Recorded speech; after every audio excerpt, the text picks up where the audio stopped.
RTI Live News. Ask for right.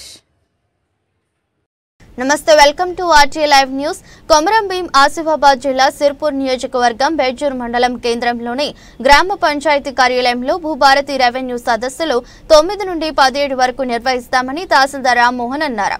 అనంతరం మాట్లాడుతూ భూ సమస్యల పరిష్కారం కొరకే ఈ సదస్సులు నిర్వహిస్తున్నామని, భూములు విస్తీర్ణం మిస్సింగ్ ఉంటే అదే విధంగా వారసత్వ భూములు సమస్యలు, ఫారెస్ట్ రెవెన్యూ జాయింట్ సర్వే సమస్యలు ఉన్న పరిష్కారం చేయుటకు ఈ భూభారతి సదస్సులు నిర్వహిస్తున్నామని అన్నారు. ఇది నిరంతర ప్రక్రియ అని, రైతులు ఇబ్బందులు పడవలసిన అవసరం లేదని, ధరణి వల్ల రైతులు తీవ్ర సమస్యలతో ఇబ్బందులు పడ్డారని, భూభారతి వల్ల అన్ని సమస్యలు ఇక ఉండవని, సర్వేలు చేస్తే తప్ప పరిష్కారం కావని, అతి త్వరలో భూముల సర్వే చేసి పరిష్కారం చేస్తామని, రైతులు రెవెన్యూ సదస్సులు సద్వినియోగం చేసుకోవాలని అన్నారు.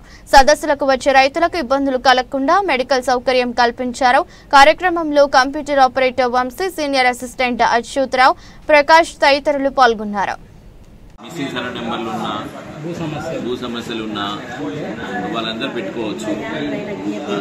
పెట్టుకుంటే వాళ్ళకి సత్వర పరిష్కారం చేస్తాం. మేము విచారణ చేసి చనిపోయిన వాళ్ళైతే ఖచ్చితంగా మరణ ధృవపత్రము పెట్టుకొని వాళ్ళందరూ ఫ్యామిలీ మెంబర్స్ అంగీకారం ఉండాలి.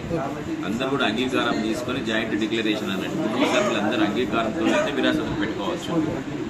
అని దాన్ని పెట్టుకున్న తర్వాత రెవెన్యూ ఇన్స్పెక్టర్లను మన సర్వేర్ గారు వచ్చి విచారణ చేస్తారు. విచారణ చేసి మోక రిపోర్ట్ రాసుకొని అన్నీ కరెక్ట్గా ఉంటే వాళ్ళకు పాస్బుక్, కొత్త పాస్బుక్ ఇచ్చేటందుకు మేము కృషి చేస్తాం అన్నట్టు.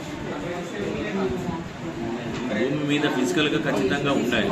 భూమి మీద ఖచ్చితంగా మోక మీద ఉండాలి. కుటుంబ సభ్యులు అందరూ అంగీకారం ఉంటే వాళ్ళ విరాసత అవుతుంది. అట్లనే పెండింగ్ డిఎస్ అన్నట్టు, అంటే డిజిటల్ సైన్ పెండింగ్, దానికి కూడా అతను పట్టా ఏ విధంగా వచ్చినాడు అనేది కూడా రికార్డులో ఉండాలి. ఇప్పుడు కొందరికి పట్టా వచ్చి ఉంటుంది, వాటి ధరణిలో వాటి పేరు కనబడుతుంటుంది, కానీ అది ఏ విధంగా సంక్రమించినది, వారసత్వమా కొనుగోలా ఏ విధంగా అనేది కూడా విచారణ చేయాలి.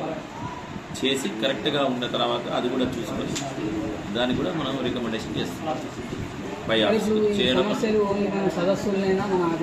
సదస్సులో పెట్టుకోవచ్చు. తర్వాత కూడా మనం మీ సేవ ద్వారా కూడా మన మ్యాండల్స్ ఉన్నాయి ఆల్రెడీ. నిరంతర ప్రక్రియ ఇది. ఆల్రెడీ మనకు భూభారతి ఆల్రెడీ మీ సేవలో కానీ బయట కానీ ఆల్రెడీ ఆన్లైన్లో ఉంది. ఆ మ్యాండల్స్ లో పెట్టుకోవచ్చు, అందరం పెట్టుకోవచ్చు. ఇప్పుడే పెట్టుకోవాలని ఏం లేదు, తర్వాత కూడా పెట్టుకోవచ్చు. దీనివల్ల అంటే ఈ ధరణికి దీనివల్ల కొంచెం మనకు కంపారిజన్ దేనికోసం ఏం కొత్తగా వచ్చింది? భూభారతిలో ఇప్పుడు గతంలో కంటే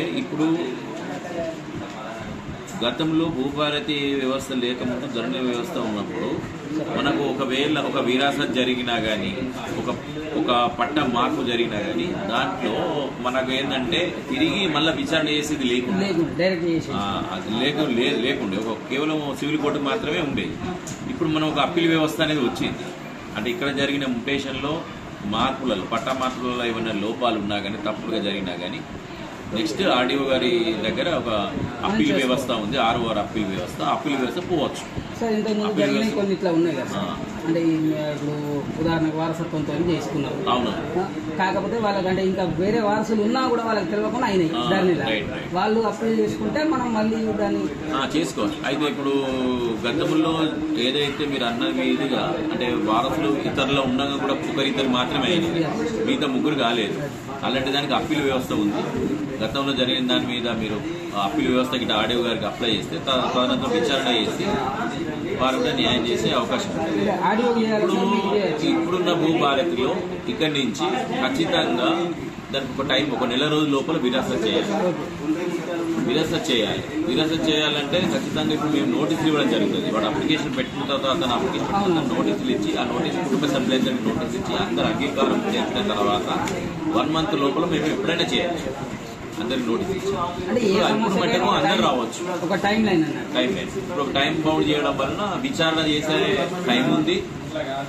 పూర్తి స్థాయిలో విచారణ జరిగే అవకాశం ఉంటుంది సార్. మళ్ళీ పబ్లిక్ వేరే ఎన్ని రోజులు పడుతుందో అనే టెన్షన్. ఇప్పుడు ఈ భూభారతిలో నేరుగా విరాసత్ అనేది జరగదు. ఖచ్చితంగా నోటీసులు ఇవ్వడం జరుగుతుంది. సంబంధితులకు నోటీస్ ఇచ్చిన తర్వాత విచారణ పూర్తి చేసిన తర్వాత ఇటు గ్రామ పంచాయతీలో, ఇటు ఎంపీడీ ఆఫీస్లో, ఎంఆర్ ఆఫీస్లో అన్ని చోట్ల నోటీసులు పెట్టి పార్టీస్ కూడా, కన్సర్న్ పార్టీస్ కూడా నోటీసులు ఇచ్చి తర్వాత వీరసం చేయడం జరుగుతుంది.